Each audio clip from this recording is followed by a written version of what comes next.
Shalom, haleluya. GBI Kamboja Depok, tetaplah bersukacita. Sebab sukacita itu kekuatan kita. Dan para pemirsa yang ada di rumah, hari ini kita sama-sama mendengar firman Tuhan. Amin.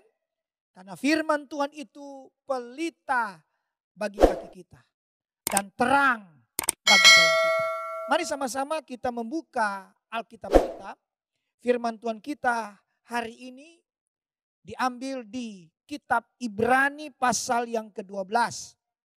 Ibrani pasal yang ke-12 ayat yang pertama sampai dengan ayat yang kedua. Ibrani pasal yang ke-12 ayat yang pertama sampai dengan ayat yang kedua.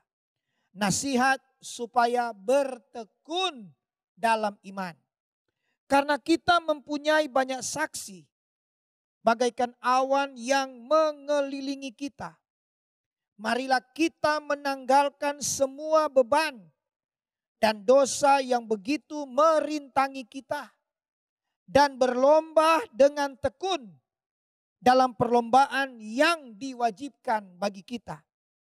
Marilah kita melakukannya dengan mata yang tertuju kepada Yesus, yang memimpin kita dalam iman dan yang membawa iman kita itu kepada kesempurnaan, yang dengan mengabaikan kehinaan tekun memikul salib, ganti sukacita yang disediakan bagi Dia yang sekarang duduk di sebelah kanan takhta Allah. Haleluya. Bapak Ibu Saudara kekasih dalam Tuhan, belajar dari orang-orang percaya yang sudah mendahului kita. Karena ketekunan mereka, karena mereka memelihara iman, mereka memiliki respon yang benar. Mereka orang-orang percaya yang sudah mendahului kita memiliki respon yang benar. Sehingga mereka keluar sebagai pemenang. Mereka mengalami kekekalan bersama dengan Tuhan. Puji Tuhan, haleluya. Bapak Ibu Saudara kekasih dalam Tuhan, bertekun. Amin. Bertekun artinya berusaha. Sungguh-sungguh. Tetap berpegang teguh. Memusatkan segenap pikiran dan tenaga. Amin. Jadi bertekun yang dimaksudkan oleh penulis kitab Ibrani ini adalah pentingnya kita memelihara iman di dalam berbagai realitas kehidupan. Kenyataan. Di dalam berbagai realita kehidupan kenyataan. Hari-hari ini. Yang sedang kita alami. Ya, kita tetap berpegang teguh. Amin. Bahkan berusaha sungguh-sungguh. Memusatkan segenap pikiran dan tenaga kita. Dengan segenap hati kita, segenap kekuatan kita. Dan akal budi kita. Respon kita. Yang Tuhan inginkan supaya apa? Tindakan kita dalam percaya. Amin. Dan taat kepada Tuhan. Kita memiliki ya hal-hal itu sekalipun seringkali berlawanan dengan logika kita. Ya. Penting. Tindakan kita dalam percaya dan taat kepada Tuhan. Belajar dari orang-orang percaya yang sudah mendahului kita. Di mana kita baca tadi, karena itu kita mempunyai banyak saksi bagaikan awan yang mengelilingi kita. Orang-orang percaya yang sudah mendahului kita. Mereka keluar sebagai pemenang. Karena mereka memiliki respon yang benar kepada Tuhan. Amin. Jadi Bapak Ibu Saudara kasih Tuhan. Bertekun dalam iman adalah keteguhan hati. Amin. Sungguh-sungguh memusatkan pikiran untuk mempercayai hal-hal yang belum terjadi. Belum terlihat. Karena kita mendengar firman Tuhan. Dan kemudian tetap percaya.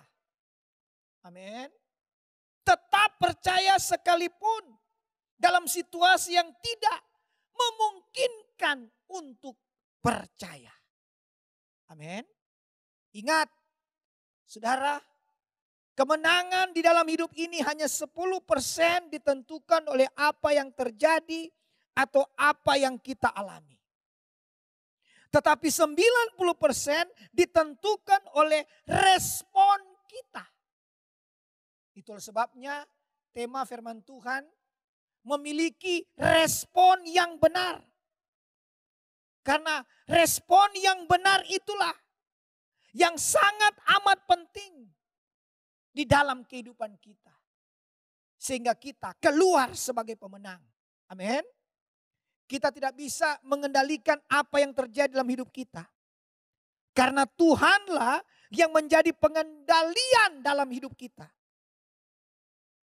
Karena itu terpenting dalam kehidupan kita ini. Yaitu ambil respon yang benar. Miliki sikap hati yang benar. Amin saudara. Inti khotbah kita hari ini adalah ada 4 respon. Ada 4 respon. Supaya apa? Supaya kita keluar sebagai pemenang. Amin. Supaya kita keluar sebagai pemenang. Karena ketekunan itulah kita menang atas dosa. Karena ketekunan itulah dengan kita memelihara iman kita itulah kita keluar sebagai pemenang. Menang atas masalah. Menang atas sakit penyakit. Menang atas pergumulan hidup kita. Haleluya. Mari kita pelihara iman kita. Di berbagai realita kehidupan kita. Dan akhirnya kita keluar sebagai pemenang. Karena janji Tuhan, kita adalah umat pemenang. Amin. Bahkan lebih daripada pemenang. Tuhan menciptakan kita bukan untuk kalah. Tapi Tuhan ciptakan kita untuk kita alami kemenangan. Mari kita belajar bersama-sama. Yang kita sudah baca di Ibrani pasal 12 ayat pertama sampai dengan yang kedua. Saya mendapatkan pengertian. Ada 4 respon yang benar. Supaya kita keluar sebagai pemenang. Amin. Respon yang pertama ada di ayat yang pertama. Saya baca sekali lagi. Karena kita mempunyai banyak saksi. Bagaikan awan yang mengelilingi kita. Marilah kita menanggalkan semua beban. Respon yang pertama, menanggalkan semua beban. Katakan bersama dengan saya, menanggalkan semua beban. Haleluya. Alasan kenapa kita harus menanggalkan semua beban? Karena beban kita sudah ditanggung oleh Tuhan Yesus di atas kayu salib. Nah, ini penting saudaraku. Kenapa kita menanggalkan semua beban? Karena beban kita sudah ditanggung oleh Tuhan Yesus di atas kayu salib. Berarti respon yang benar yaitu apa? Kita memikul bebannya Tuhan. Ini respon kita. Jangan pikul beban kita.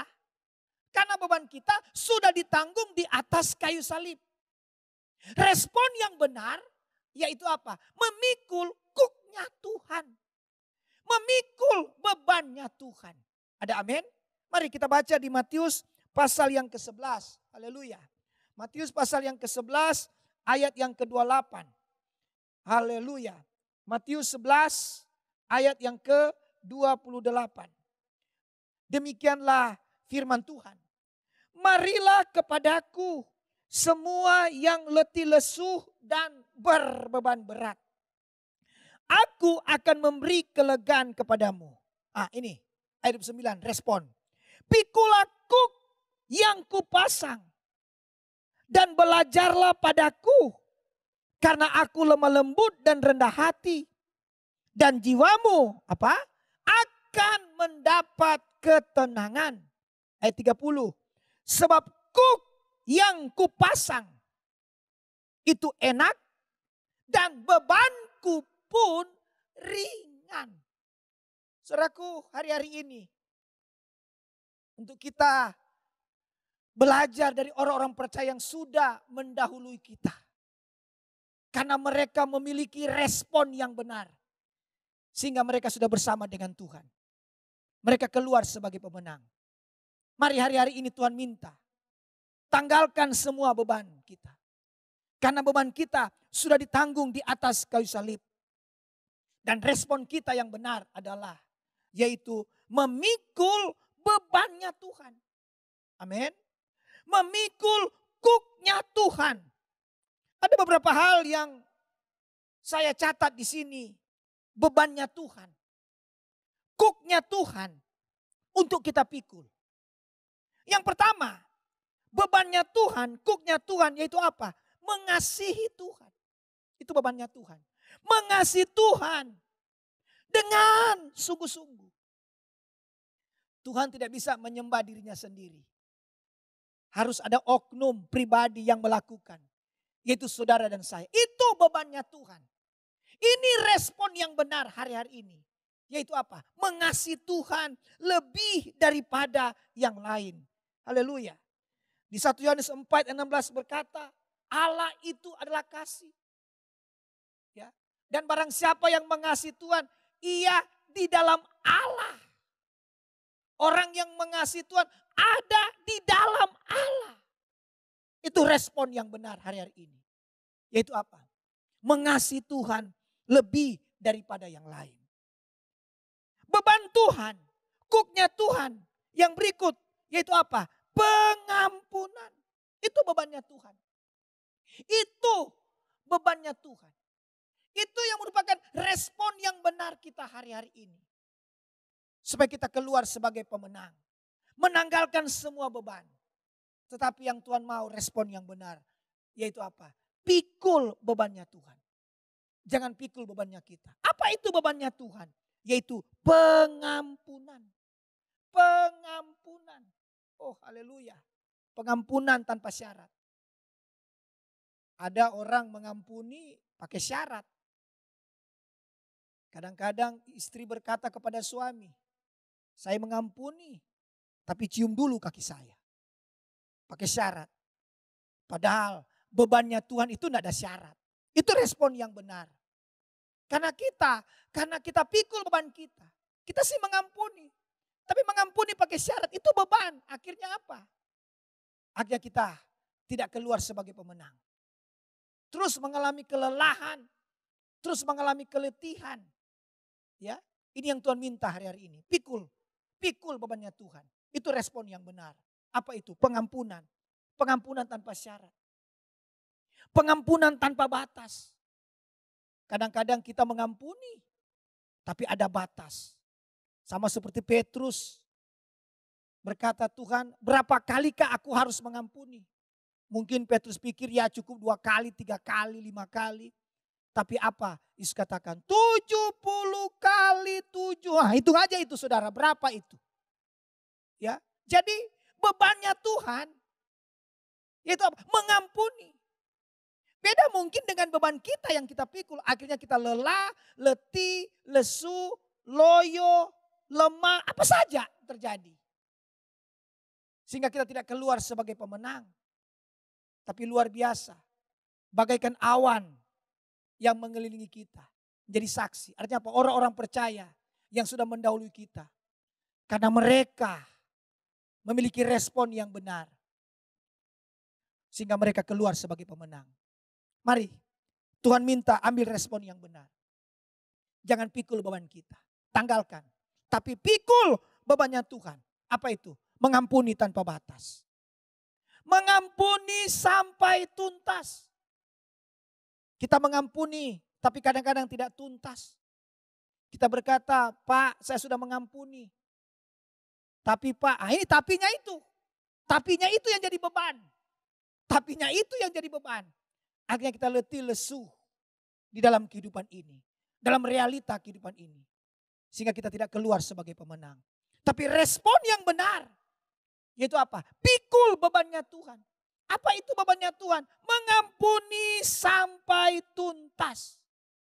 Oh, haleluya. Haleluya.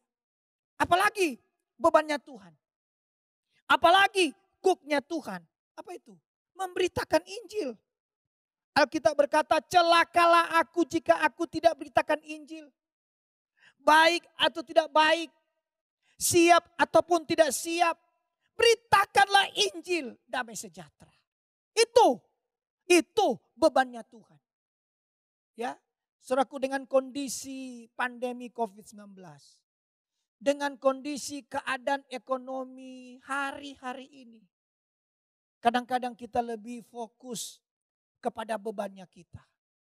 Padahal hatinya Tuhan, padahal bebannya Tuhan merindukan supaya banyak orang diselamatkan. Tidak peduli dengan apa yang terjadi hari-hari ini. Tapi mari terus kita pikul bebannya Tuhan. Itu yang membuat kita keluar sebagai beban. Ingat, ini respon yang benar. Di tengah kondisi, di tengah kenyataan hari-hari ini. Ya, realita kehidupan ini. Tetaplah bertekun dalam iman. Memelihara iman kita. Sekalipun situasi, keadaan, kenyataan yang terjadi.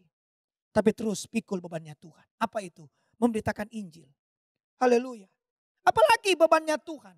Apalagi cooknya Tuhan yang harus kita pikul. Yaitu apa? Memberi, menabur. Ya, mari kita baca 2 Korintus 9. Haleluya. 2 Korintus pasal yang ke-9. Ayat yang ke-7. 2 Korintus 9 ayat yang ke-7. Hendaklah masing-masing memberikan menurut kerelaan hatinya. Jangan dengan sedih hati atau karena paksaan. Sama dengan oleh karena ada beban.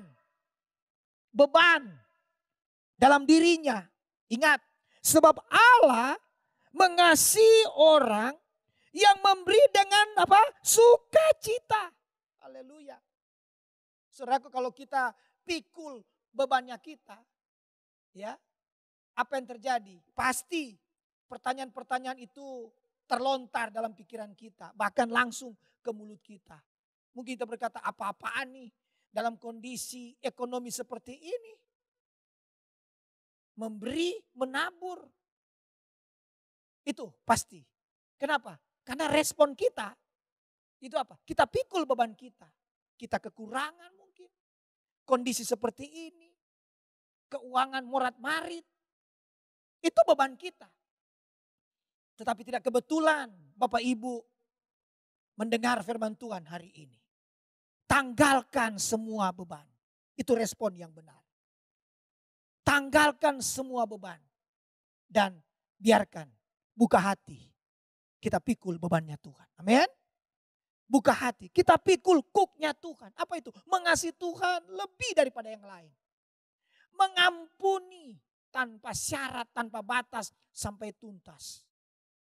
Memberitakan Injil siap ataupun tidak siap. Keadaan, realita apapun yang terjadi hari-hari ini. Memberi, menabur sekalipun kondisi ekonomi seperti ini. Nah, ketika kita memikul beban-bebannya Tuhan ini. Saya percaya, ini yang tadi kita baca. Di mana jiwa kita mendapat ketenangan. Amin. Inilah respon yang pertama, Bapak Ibu Saudara. Supaya kita keluar sebagai pemenang. Amin. Terus bertekun dalam iman ini. Terus pelihara iman ini. Ya, dengan keputusan yang tepat.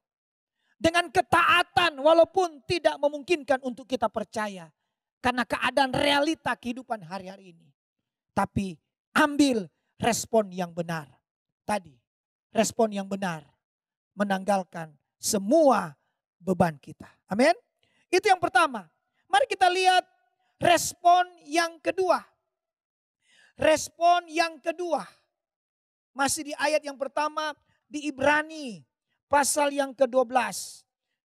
Ayat yang pertama. Haleluya.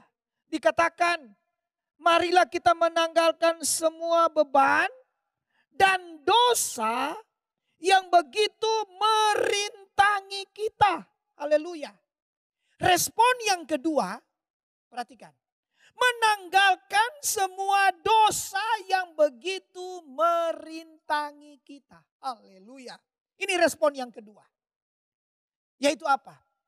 Menanggalkan semua dosa yang begitu merintangi kita. Bapak Ibu Saudara kasih Tuhan, ada 4 hal yang saya catat ini. Yang dikatakan Alkitab tentang dosa. Perhatikan. 4 hal yang dikatakan Alkitab tentang dosa yang saya catat. Yang pertama, dengar baik. Tuhan mengasihi orang berdosa. Amin. Yang kedua, Tuhan tidak kompromi dosa. Yang ketiga, Tuhan jadi dosa karena kita. Pengampunan dosa. Dan yang keempat, mengaku dosa. Haleluya. Ini yang Tuhan minta hari-hari ini. Ambil respon yang benar. Yaitu apa? Menanggalkan semua dosa yang begitu merintangi kita. Yesus datang ke dunia ini. Bukan mencari orang yang benar. Amin. Tapi mencari orang yang berdosa. Tapi Tuhan benci dosa. Tuhan tidak kompromi dosa. Tuhan mengasihi orang berdosa. Dan puncaknya di atas kayu salib. Tuhan Yesus sudah menyelesaikan di atas kayu salib. Di mana dia jadi dosa karena kita. Sehingga kita yang berdosa dibenarkan oleh Tuhan. Tapi ingat. Sama dengan apa yang dikatakan di haleluya. Apa yang dikatakan di Yohanes 8 ayat 11. Terhadap perempuan yang berdosa itu. Yesus berkata apa? Tidak ada yang menghukum engkau. Dan kedua, kalimat yang kedua dikatakan. Jangan berbuat dosa lagi. Amin. Jangan berbuat dosa lagi. Saudara dan saya, kita belum sempurna. Kita sedang menuju kepada kesempurnaan itu. Tidak ada yang kebal dosa. Tidak ada. Tetapi supaya kita keluar sebagai pemenang. Ambil respon yang benar. Yaitu apa? Menanggalkan semua dosa yang begitu merintangi kita. Respon yang kedua, hidup kudus. Hidup kudus. Ya. Saya teringat apa yang dikatakan oleh gembala kita. Gembala GBI Kamboja Depok, Gembala Rayon 9 berkata, Pak Yongki katakan, pastikan saldo dosa kita 0. Saldo dosa kita 0. Artinya apa? Saldo dosa kita 0. Bisa jatuh dalam dosa. Tapi ada pengakuan dosa. Amin. Kita mengakui. 1 Yohanes 1 ayat 9 berkata, jika kita mengaku, ia setia dan adil. Amin. Ia mengampuni segala dosa kita dan menyucikan kita dari segala kejahatan. Katakan amin. Ya, Tuhan menerima kita orang berdosa. Karena Tuhan mencari orang berdosa untuk diselamatkan. Tapi respon kita yang kedua, ya, yaitu apa? Tanggalkan semua dosa yang begitu merintangi kita. Jangan berbuat dosa lagi. Minta ampun sama Tuhan. Hidup kudus. Jangan sembunyikan dosa. Haleluya. Jangan sembunyikan dosa di balik penampilan. Jangan sembunyikan dosa di balik pelayanan. Jangan sembunyikan dosa di balik kekuasaan. Di balik kemuliaan. Dari luar kelihatan. Sama seperti Yesus mengecam orang Farisi. Dari luar kelihatan kubur, putih bersih. Tapi di dalamnya tulang belulang. Tuhan minta. Ambil respon yang benar. Sekali lagi, tidak ada yang kebal dosa. Tapi kita sudah dengar firman Tuhan hari ini. Di mana Alkitab mencatat tentang dosa. Yaitu apa? Pengakuan dosa. Ya, akui pada Tuhan. Sehingga 1 Tesalonika 5 ayat 23 berkata, semoga Allah damai sejahtera Semoga Allah damai sejahtera menguduskan kita. Apa? Seluruhnya. Itu apa? Roh, jiwa, tubuh kita. Terpelihara sempurna. Tak bercacat pada kedatangan Yesus yang kedua kali. Amin. Setuju dengan saya, Tuhan segera datang? Amin. Tuhan segera datang. Dan dia datang dapati anak-anak Tuhan dalam kondisi hidup kudus tak bercacat. Karena itu untuk kita hidup kudus dan tak bercacat, ambil respon yang benar. Respon yang kedua apa? Tanggalkan semua dosa yang begitu merintangi kita. Ya, ada dosa, cepat dibereskan. Ada dosa, cepat diselesaikan. Jangan sembunyikan dosa. Ya, suami istri, orang tua anak yang mendengar firman Tuhan di rumah ini. Para pemirsa dimanapun Anda berada sekarang ini. Mari buka hati kita kepada Tuhan. Buka hati kita kepada Tuhan. Ada ganjalan, ada dosa, selesaikan kepada Tuhan. Sehingga ketika ia datang kedua kali. Ia datang kedua kali. Ingat, kedatangan Tuhan bisa berbentuk kematian. Tidak ada yang tahu. Kedatangan Tuhan bisa berbentuk kita yang hidup. Kita yang masih hidup. Diubahkan, rapture, pengangkatan. Itu kapan bisa terjadi. Dan semuanya itu sudah singkat. Kedatangan Tuhan sudah sangat singkat. Jadilah mempelai Kristus. Menjadi dewasa dalam Tuhan. Karena itu kita buka hati. Roh Kudus, urapiku. Roh Kudus, mampukanku. Supaya apa? Supaya kita diurapi. Karena Roh Kuduslah yang membantu kita di tengah kelemahan kita. Sehingga kita hidup kudus. Amin. Ada sukacita? Haleluya. Itu respon yang kedua. Respon yang kedua. Yaitu menanggalkan semua dosa yang begitu merintangi kita. Amin. Mari kita baca lagi, kita perhatikan lagi respon yang ketiga. Respon yang ketiga. Masih ada di ayat yang pertama tadi di Ibrani pasal 12. Marilah kita menanggalkan semua beban dan dosa yang begitu merintangi kita. Ini respon yang ketiga. Dan berlomba dengan tekun. Amin. Dan berlomba dengan tekun. Dalam perlombaan yang diwajibkan bagi kita. Catat, perhatikan. Respon yang ketiga.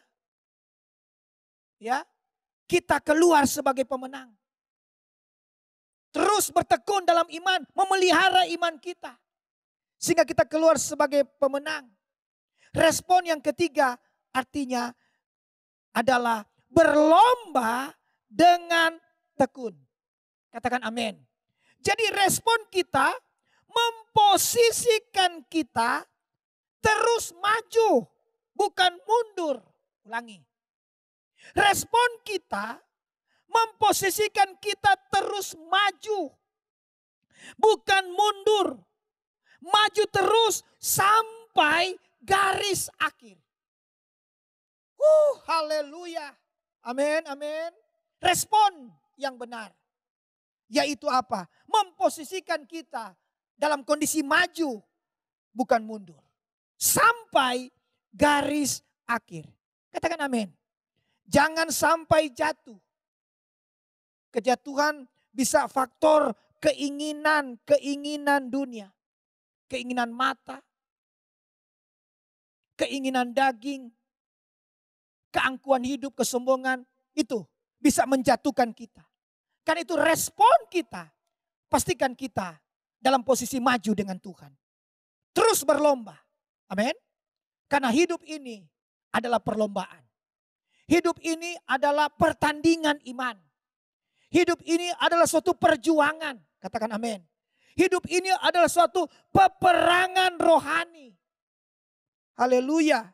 Karena itu jangan sampai kita jatuh. Ambil respon yang benar. Itu apa? Berlomba dengan tekun. Ya. Kejatuhan bisa terjadi karena kenikmatan dunia. Kejatuhan iman bisa terjadi karena kedagingan. Kejatuhan iman itu bisa terjadi oleh karena tekanan, oleh karena persoalan, oleh karena ancaman dan seterusnya.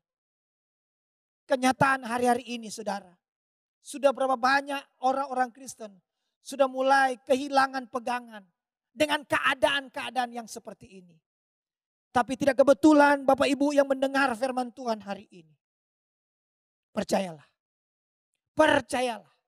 Tetap memposisikan diri kita di depan. Tanggalkan semua beban kita. Tanggalkan semua dosa kita. Dan ambil respon yang ketiga ini. Berlomba terus dengan tekun. Artinya memposisikan diri dalam kondisi maju bukan mundur. Sehingga kita keluar sebagai pemenang. Pasti selesai. Karena kita bersama dengan Tuhan. Amin, amin. Saudara kasih Tuhan. Rasul Paulus begitu jelas gamblang menguraikan tentang apa arti suatu perlombaan itu. Karena itu hari-hari Tuhan minta terus berlari kepada tujuan. Terus melupakan apa yang ada di belakang kita. Amin. Ada 3 hal yang harus kita perhatikan hari-hari ini. 3 hal yang harus kita perhatikan di dalam respon yang ketiga ini. Yaitu berlomba. Yaitu berlomba dengan tekun. Kalau berbicara perlombaan lari ada 3 hal yang harus diperhatikan. Yang pertama startnya harus sama. Katakan startnya harus sama. Amin. Yang kedua masuk finish. Katakan masuk finish. Dan yang ketiga mendapat juara. Katakan mendapat juara. Haleluya. Yang pertama startnya harus sama. Perhatikan. Setiap pelari yang latar belakang sering juara. Tetap ketika memulai pertandingan start. Harus start. Kedua, bagi para peserta yang jarang mendapat juara. Tapi ketika ikut pertandingan lari tetap start. Yang ketiga, yang baru daftar, yang baru ikut pertandingan lari. Tetap sama, startnya harus sama. Tidak peduli lama dan barunya. Bapak Ibu Saudara kasih Tuhan. Pesan Tuhan hari ini, sudah berapa lama kita jadi orang Kristen? Sudah berapa lama kita dalam pelayanan? Maaf, ya, itu bukan jaminan. Itu bukan jaminan. Tapi ujung-ujungnya yang Tuhan inginkan, respon yang benar. Yaitu apa? Start. Apa arti start? Pertama, cinta mula-mula kita. Kasih mula-mula kita kepada Tuhan. Memulainya kita dengan Tuhan. Mari kita kembali kepada kasih yang semula itu. Gairah yang baru itu. Semangat yang baru itu. Doa yang luar biasa semangatnya. Pelayanan yang luar biasa menyala-nyala. Kasih kita kepada Tuhan seperti apa cinta kita kepada Tuhan. Mari Tuhan minta start diperhatikan. Ingat yang pertama-tama itu. Firman Allah katakan di Filipi 1 ayat 6. Filipi pasal yang pertama. Haleluya. Filipi pasal yang pertama. Ayat yang ke-6. Demikianlah firman Tuhan. Akan hal ini aku yakin sepenuhnya. Yaitu Ia, Tuhan maksudnya, yang memulai pekerjaan yang baik di antara kamu akan meneruskannya sampai pada akhirnya pada hari Kristus Yesus. Ia yang memulai, yang pertama yang memulai dikatakan akan meneruskannya sampai pada akhir pada hari Kristus Yesus.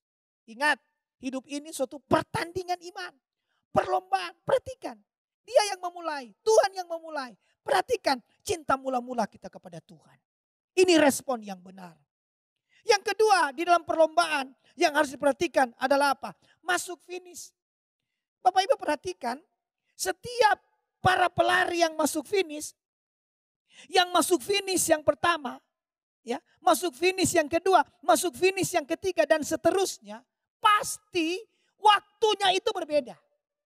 Pasti waktunya berbeda. Contoh, pelari, ya, perlombaan lari 100 meter.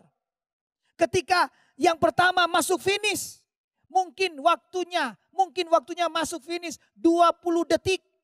Pasti yang kedua 21 detik. Yang ketiga, keempat pasti tidak sama. Tidak sama. Waktunya pasti beda. Tetapi yang luar biasanya saudara, para pelari itu walaupun waktunya beda masuk finish, mereka tidak fokus di waktu yang berbeda. Yang penting masuk finish. Katakan yang penting masuk finish.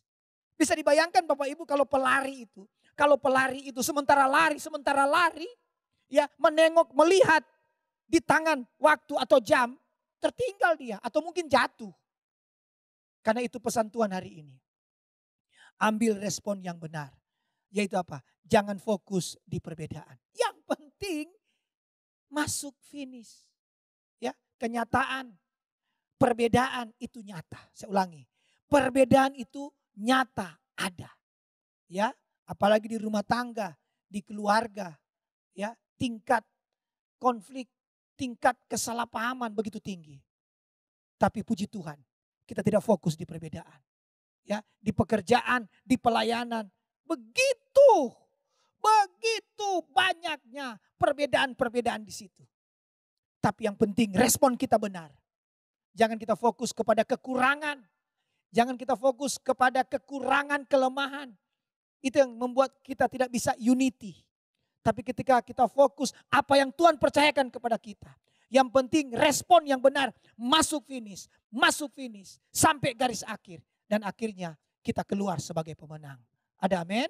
Yang ketiga, yang harus diperhatikan dalam perlombaan lari. Yang pertama start, cinta mula-mula kita dengan Tuhan. Yang kedua masuk finish, jangan fokus di perbedaan. Dan yang ketiga juara. Namanya juara Bapak Ibu pasti juara satu orang. Tidak ada juara 10 orang. Juara 1 tetap 1 orang. Juara 2 ya 1 orang. Juara 3 1 orang. Kalau 10 peserta juara 10 tetap 1 orang. Amin. Nah yang Tuhan inginkan apa artinya ini? Artinya Roma 12 ayat 6 berkata. Artinya ini saudara. Roma pasal yang ke-12 ayat yang ke-6.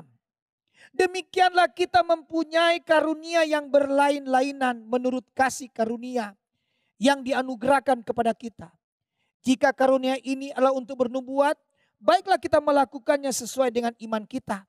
Jika karunia untuk melayani, baiklah kita melayani. Jika karunia untuk mengajar, baiklah kita mengajar. 8.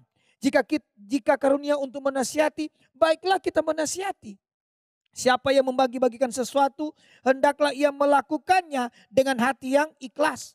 Siapa yang memberi pimpinan, hendaklah ia melakukannya dengan rajin. Siapa yang menunjukkan kemurahan, hendaklah ia melakukannya dengan sukacita. Dikatakan kita mempunyai karunia yang berlain-lainan menurut kasih karunia yang dianugerahkan kepada kita. Tapi itu dilakukan oleh satu, itu Tuhan sendiri. Mari, supaya kita tetap bertekun memelihara iman. Sampai kita keluar sebagai pemenang. Penting respon yang benar. Yaitu apa? Bertekun di dalam iman. Yang harus diperhatikan yaitu apa? Apa yang Tuhan percayakan. Apa yang Tuhan percayakan karunia yang berlain-lainan. Tapi di hadapan Tuhan itu sama, satu. Karena itu setialah kepada perkara-perkara yang kecil. Itu respon yang benar. Ya, tanggung jawab, kepercayaan yang Tuhan percayakan kepada kita. Dan saya percaya kita akan keluar sebagai pemenang. Amin. Respon yang pertama, tanggalkan segala beban. Respon yang kedua, tanggalkan dosa yang merintangi kita. Respon yang ketiga, berlomba dengan tekun. Respon yang keempat, yang terakhir. Respon yang keempat, yang terakhir. Perhatikan. Ibrani pasal yang ke-12 tadi. Ibrani pasal yang ke-12.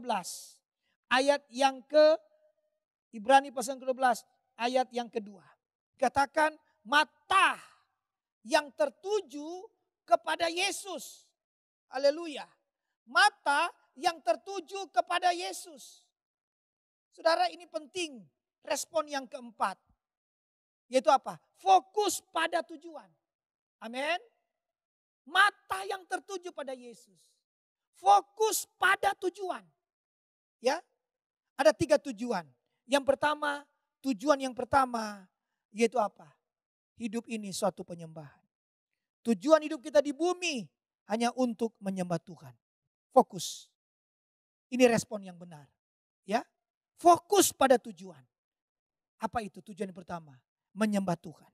Ya, dalam penyembahan itu ada unsur kerendahan hati. Ia semakin besar dan kita semakin kecil.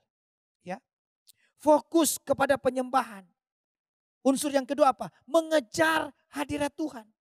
Bukan hanya mengejar berkat. Bukan hanya mengejar mujizat. Tapi mengejar hadirat Tuhan. Pemazmur ungkapkan seperti rusa yang merindukan air. Memiliki rasa lapar dan haus kita kepada Tuhan.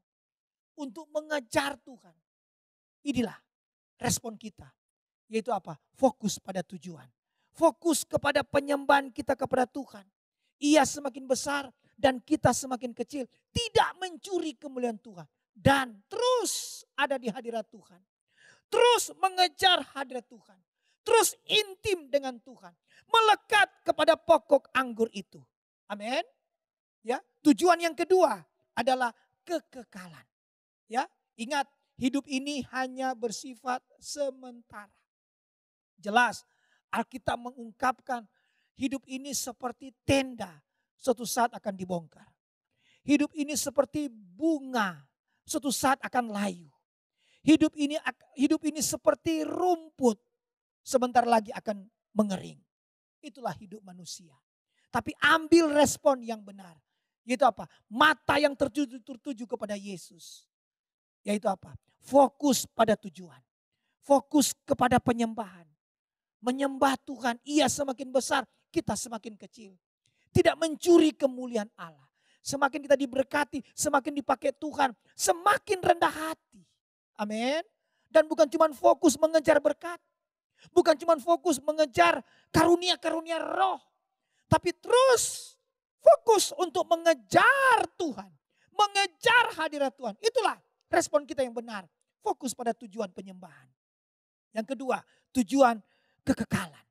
Di mana kita ada di dunia ini hanya bersifat sementara. Ya, setelah mati ada kehidupan. Ingat, ada kehidupan, awal suatu kehidupan. Ya, fokus kepada sorga. Fokus kepada kekekalan. Karena itu selama kita ada di dunia, ambil keputusan. Ambil respon yang benar. Itu apa? Pilihan. Ya, memilih dalam roh, hidup kekal selama-lamanya. Memilih dalam daging, kebinasaan yang kekal. Tapi ambil keputusan yang tepat. Ambil respon yang benar. Yaitu apa respon kita? Fokus pada tujuan. Fokus kepada kekekalan. Bersama-sama selamanya dengan Tuhan. Ya. Yang ketiga. Tujuan yang ketiga. Yaitu apa? Melayani Tuhan dengan maksimal. Apa artinya melayani Tuhan dengan maksimal? Itu yang dikatakan di kitab Daniel pasal 6. Dikata apa? Daniel memiliki roh yang luar biasa. Daniel memiliki excellent spirit. Roh yang luar biasa, yang terbaik. Haleluya. Marilah semua yang kita lakukan yang terbaik. Amin. Semua yang kita lakukan yang terbaik. Itu respon kita. Tanggung jawab, pekerjaan, pelayanan, karunia-karunia roh yang Tuhan percayakan kepada kita. Mari kita lakukan semuanya itu dengan terbaik. Amin. Kita setia dalam perkara-perkara yang kecil. Itu namanya melayani Tuhan dengan maksimal. Maka Tuhan akan percayakan kita kepada perkara-perkara yang besar. Jangan fokus kiri kanan, itu yang membuat iri hati, cemburu. Tetapi fokus pada tujuan. Apa tujuannya? Melayani Tuhan dengan maksimal. Memiliki roh yang luar biasa. Yang terbaik. Contoh seperti Yusuf. Bagaimana Yusuf katakan kepada istri Potifar. Ya, semua yang ada di rumah ini itu bagian saya. Semua yang ada di rumah ini itu kekuasaan yang dipercayakan kepada saya. Tapi khusus istri Potifar itu bukan bagiannya. Itu yang dimaksudkan dengan melayani Tuhan dengan maksimal. Yaitu apa? Fokus pada tujuan. Fokus pada tujuan. Ya, itulah respon yang benar. Itu apa? Fokus pada tujuan. Apa yang Tuhan percayakan kepada kita. Kita fokus di situ. Kita setia, kita lakukan. Dan saya percaya. Haleluya. Dengan respon yang benar, kita keluar sebagai pemenang. Ada amin? Respon yang pertama, tanggalkan semua beban. Yang kedua, tanggalkan semua dosa yang merintangi kita. Yang ketiga, berlomba dengan tekun. Dan yang keempat, mata kita tertuju pada Tuhan. Itu fokus pada tujuan. Ada amin? Saya ingin berdoa bagi saudara. Keadaan apapun engkau yang ada di rumah sekarang. Engkau yang sakit, taruh tanganmu di bagian yang sakit. Atau angkat tangan saudara. Engkau sedang mengalami masalah keluarga. Masalah rumah tangga. Hubungan suami istri. Hubungan orang tua anak yang sedang mengalami keretakan. Bahkan mungkin para pemirsa yang ada di rumah ini, ya, rumah tanggamu sedang ada di ambang-ambang perceraian. Buka hati, Tuhan sanggup memulihkan. Engkau yang ada sekarang ini dalam kondisi ekonomi, engkau perlu mengalami terobosan dalam keuangan. Buka hati saudara. Dalam nama Tuhan Yesus. Dalam nama Tuhan Yesus. Oh, rabataka pasika rabataka rabasiri. Yang sakit disembuhkan. Sembuh secara sempurna. Pulih secara sempurna. Dalam nama Tuhan Yesus. Tuhan pulihkan hubungan suami istri. Tuhan pulihkan hubungan orang tua anak. Dalam nama Yesus. Dipulihkan. Dan mengalami kebahagiaan. Tuhan lakukan terobosan keuangan. Terobosan ekonomi terjadi dalam nama Yesus. Sebab engkau datang memberikan hidup. Hidup dalam segala kelimpahan. Terima kasih Tuhan Yesus. Segala puji, hormat, kemuliaan hanya bagi Tuhan. Dalam nama Tuhan Yesus. Haleluya. Puji Tuhan. Mari kita angkat kedua tangan kita. Terimalah berkat Tuhan. Kasih karunia damai sejahtera sukacita. Yang berlimpah-limpah dari Allah Bapa. Tuhan Yesus Roh Kudus menyertai. Melindungi, mengurapi, memberkati kita. Mulai hari ini sampai Maranatha, Tuhan Yesus yang kedua kali menjemput kita di awan-awan yang permai, bahkan kekal selama-lamanya. Kita yang mengalami dimensi yang baru. Sama-sama katakan, amin. Tuhan Yesus memberkati. Shalom, haleluya.